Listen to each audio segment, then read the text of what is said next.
Hi there, LousyFacelift here again, and today I want to make a little review on the Electron Octatrack, or well, maybe this cannot really be called a review. I guess it's more like a little gear talk here. I cannot really demo stuff. All you see is the picture of the Octatrack and me talking about it. I guess on the things that I have to say, you just have to trust me. And I've dealt with this machine for about a year now, and of course, I've gotten to know it quite well. Still, there are probably many things that I have not found out about it, and I sort of want to talk about my experience and pros and cons of this machine as far as I know. First of all, if you ask me if I like the machine, I'd probably have to say no. If you ask me, do I love the machine? I'd probably have to say, well, I don't even like it, so why the hell do you think that I love it? Sorry, I don't mean to step on your feet if you're a great Octatrack fan and you think that this is that it is the ideal tool for you. I'm absolutely fine with that. I mean, I realize that my style of music is not what everybody else likes, and if you're into deep house or repetitive whatever kind of stuff that I don't really listen so much to, then you might absolutely not be in favor of what I'm saying here. And well, I'm not saying that this is a bad machine. I'm just saying that this is not my type of machine, or it is not what I was hoping for when I bought it. Okay, pros and cons. There are some things that are really outstanding on the Octatrack and cannot really be found in any other machine. First of all, I like the fact that it has two stereo inputs, which can also be switched to 4 mono inputs if you want. This can really is really useful. It can make you even get rid of your mixer, even if you have some other external gear, and can send it all through this machine. You can mangle all the incoming signals, and also, of course, the crossfader is quite nice. It has a downside to it though, because it cannot really be used as a MIDI controller, and the things that you do with it cannot be recorded on a MIDI basis. You'd have to do resampling to do that, and then you have again a static audio file which has the crossfader movements integrated, but well, that's maybe not exactly what many people were really hoping for. Doesn't matter so much either to me. What I found, well, let's go on talking about pros. The thing that probably most people buy it for are the parameter locks, right? I mean, you can just choose one step in a sequence, and let's say, didn't mean to do that. Okay, so like when you're in a sequence, you can set tracks, you can set steps, and then hold a step down and then move parameters, and each time the sequence hits this step, all these changes will be played back, which is I mean, it is a great way if you like to do all this kind of mangling stuff in a sequence. I think you really have to give them respect for that. Electron did a great job at integrating these parameter changes in a sequence, and there's probably not a single machine that can do it as in such a powerful way as the Octatrack can. Maybe besides other Electron gear, which I haven't really gotten to know so far. But okay, that is the big plus of the Electron Octatrack, at least for me. Now, what is the problem?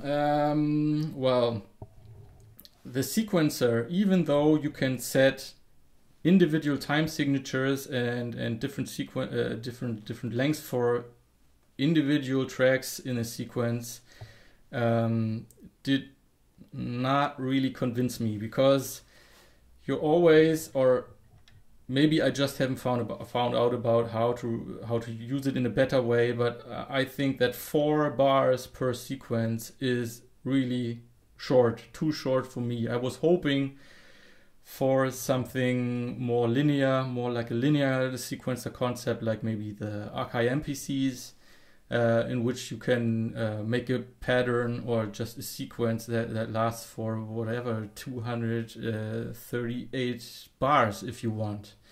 You know, that's what I was really missing from the Octatrack. One other thing, I think this keyboard setup, if you want to play live and transpose live or the sample set you're playing, then you have to use this rather awful keyboard setup here. You can switch to chromatic mode, and then, oh, I have to turn this off. And this is supposed to be a keyboard, right? I mean, the red steps are white note, white keys. The yellow steps that's where the C is. That's a C, and then the illuminated red steps are supposed to be black keys, like on a keyboard, and you can only switch this up, I think, 1 octave or so when you're using function plus the right arrow key. So now you have this all set up a bit higher, you know, higher pitch. Not velocity sensitive, which, okay, didn't bother me so much. The EMX is not velocity sensitive either. What the hell? I didn't really care so much about that.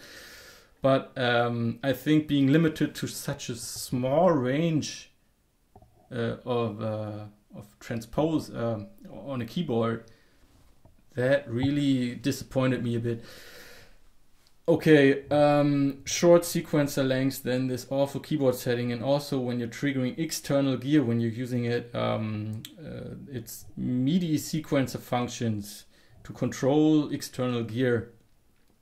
I was really irritated that the notes, when you type in notes, one note plays for as long, always for as long as until the next note is programmed. So it's not maybe I also, that's something that I haven't found out. It was not possible for me to play melodies on the keyboard, and it didn't record a note off command.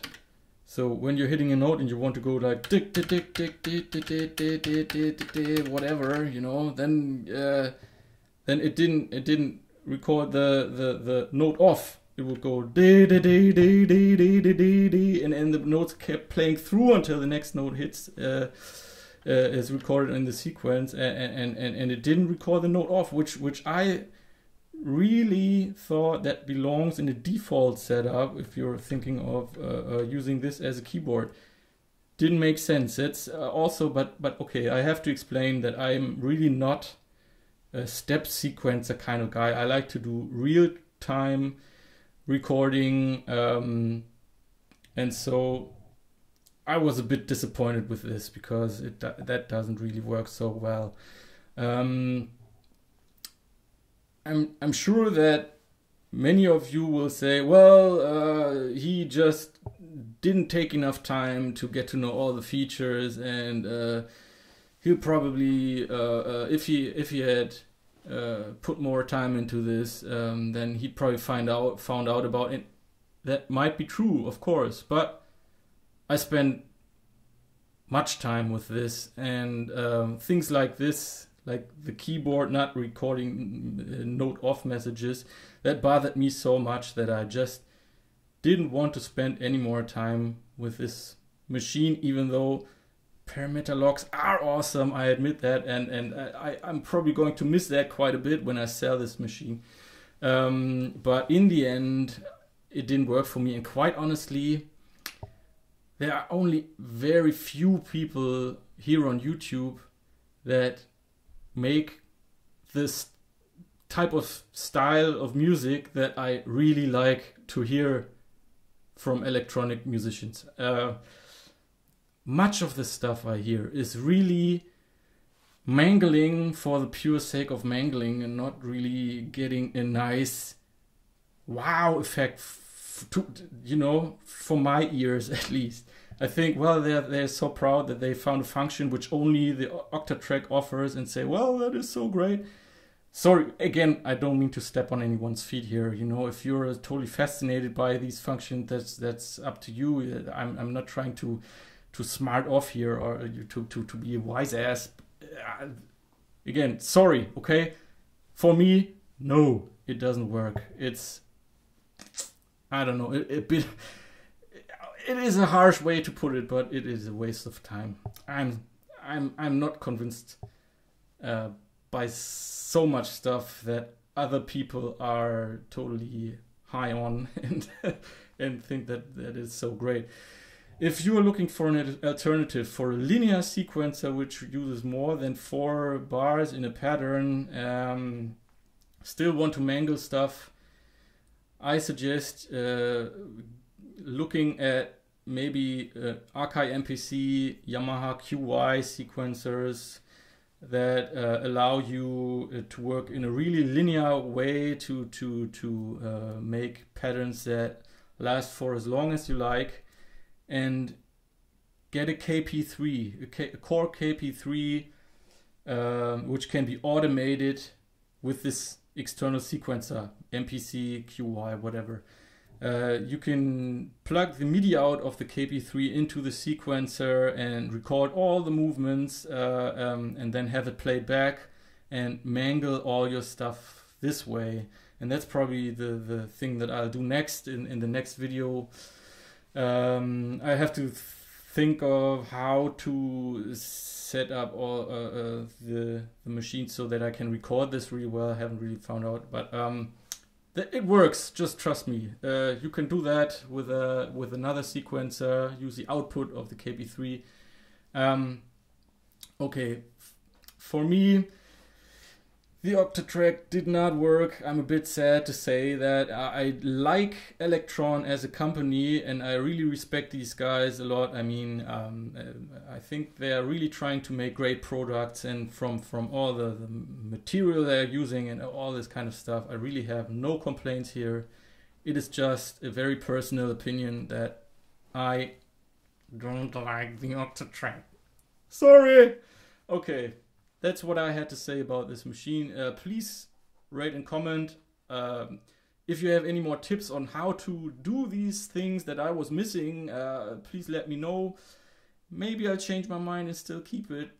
I'm not too sure.